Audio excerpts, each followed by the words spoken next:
Hello students, how are you? Hope you all are very fine. Children, we are doing exercise 3.3. So today we will solve the question number 4. In the previous video, we had completed the question 1, 2 and 3. So let's see the question 4. The performance of a student in first term and second term is given. Draw a double bar graph choosing appropriate scale and answer the following.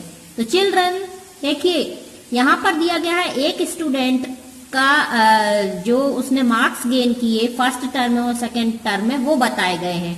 तो यहाँ पर subject mention है English, Hindi, math, science and social science. First term में उसे out of 100 English में 67, हिंदी में 72, maths में 88, science में 81 और सोशल साइंस में 73 मिले हुए हैं. सेकेंड टर्म में उसी बच्चे को इंग्लिश में 70, हिंदी में 65, मैथ्स में 95, साइंस में 85 एंड सोशल साइंस में 75 मार्क्स मिले हुए हैं. तो हमें इस डेटा को बार ग्राफ में शो करना है.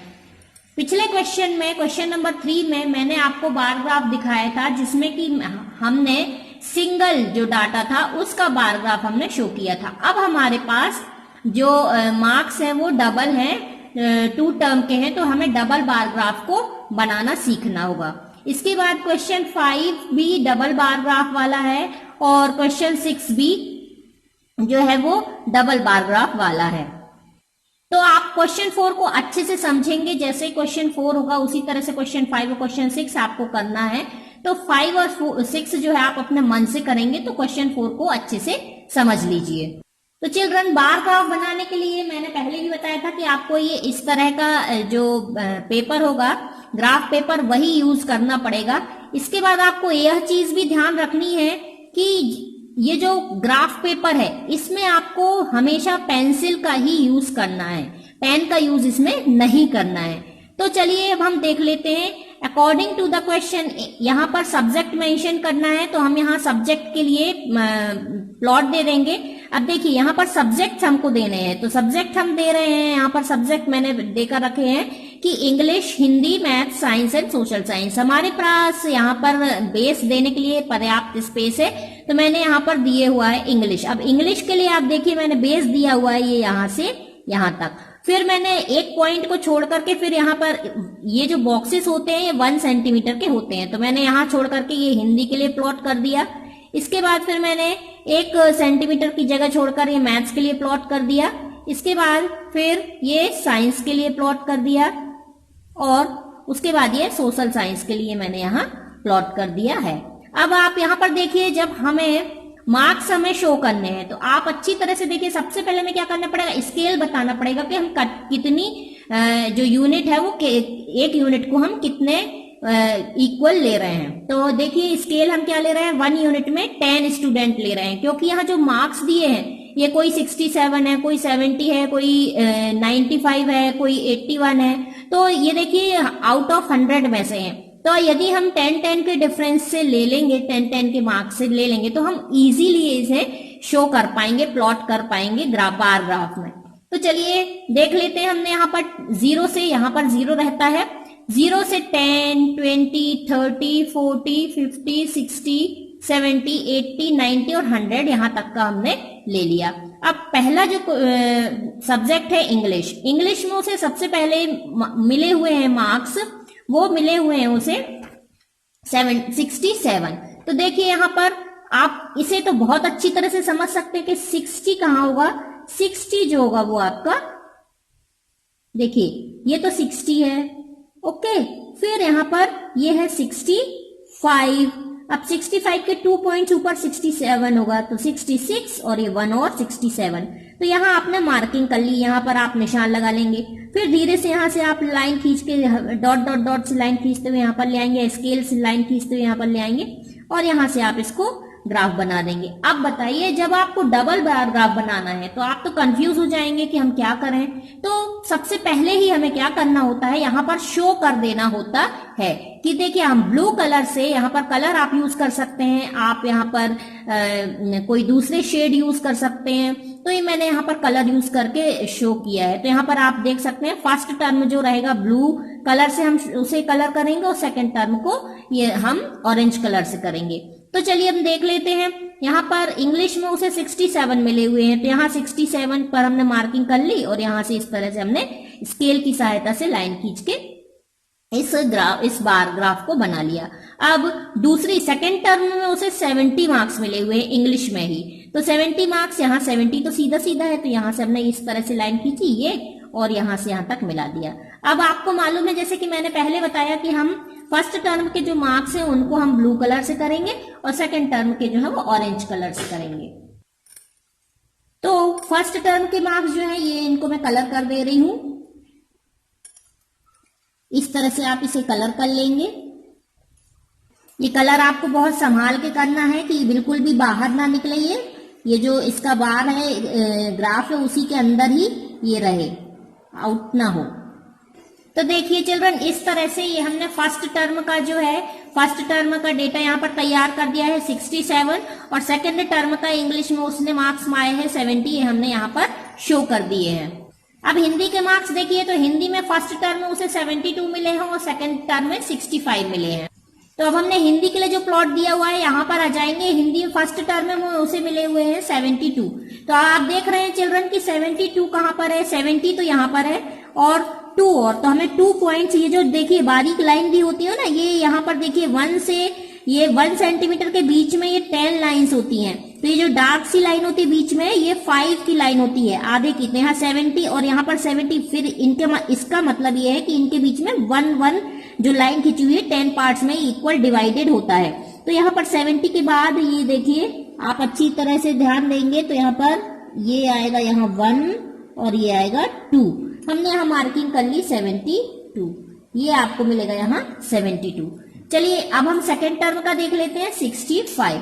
तो 65 कहाँ पर मिलेगा उसे, 65 देखिए 60 है और ये जो लाइन दी हुई है ये 5 है, ये आपकी हो जाएगी 65। अब हम स्केल की हेल्प से इन लाइनों को ड्रॉ करके कंप्लीट कर लेंगे इस ग्राफ को।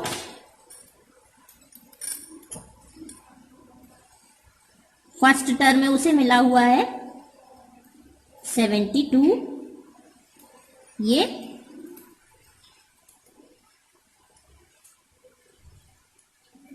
इस तरह से,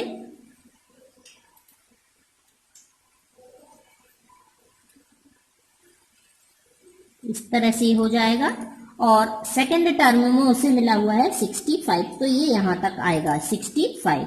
तो चलिए हम 65 ये इस तरह से आप स्केल की हेल्प से इसका ग्राफ बना लेंगे।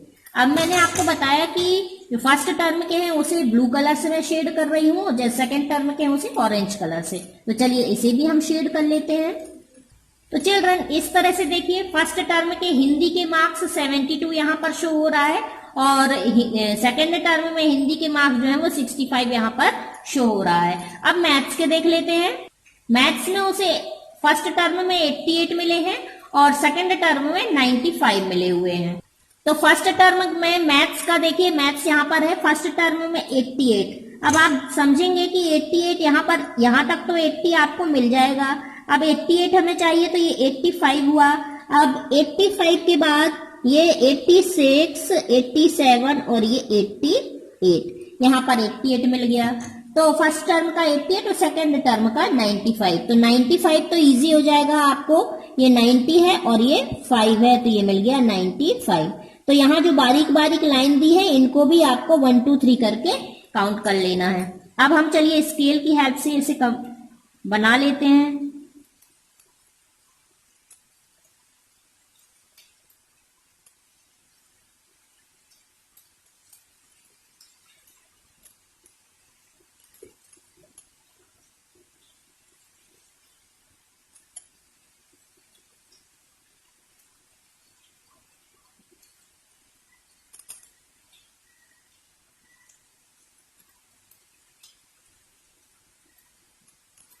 तो इस तरह से देखिए चिल्ड्रन, ये हमको डेटा मिल गया।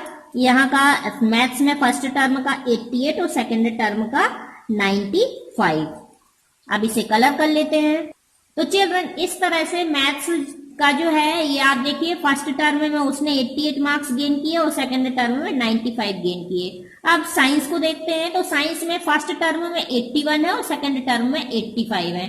तो 81 साइंस में आप देखिए 81 कहाँ आएगा, ये 80 है और ये 1 लाइन जो है थोड़ा सा ऊपर, ये 81 हो जाएगी फर्स्ट टर्म में। सेकंड टर्म में 85 है, तो 85 कहाँ मिलेंगे, यहाँ पर 85 है। तो चलिए अब हम स्केल से लाइन खींच लेते हैं।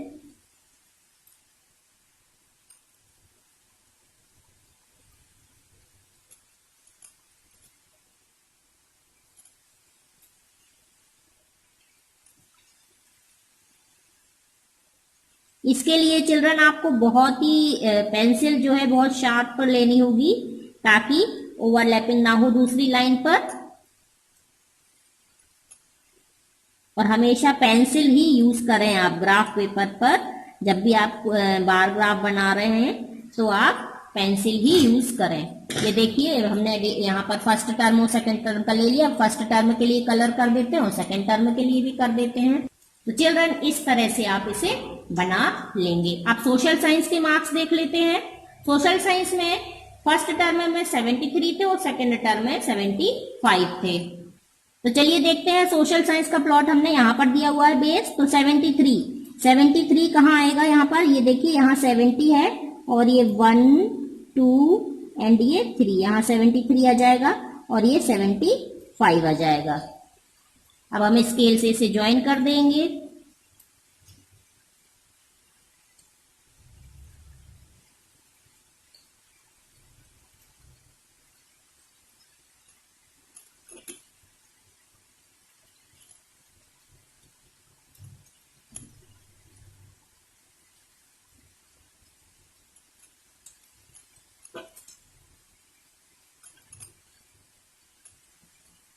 तो इस तरह से आप देख लीजिए कि मैंने ये यहाँ पर डेटा मेंशन कर दिया, यहाँ 73 और ये 75।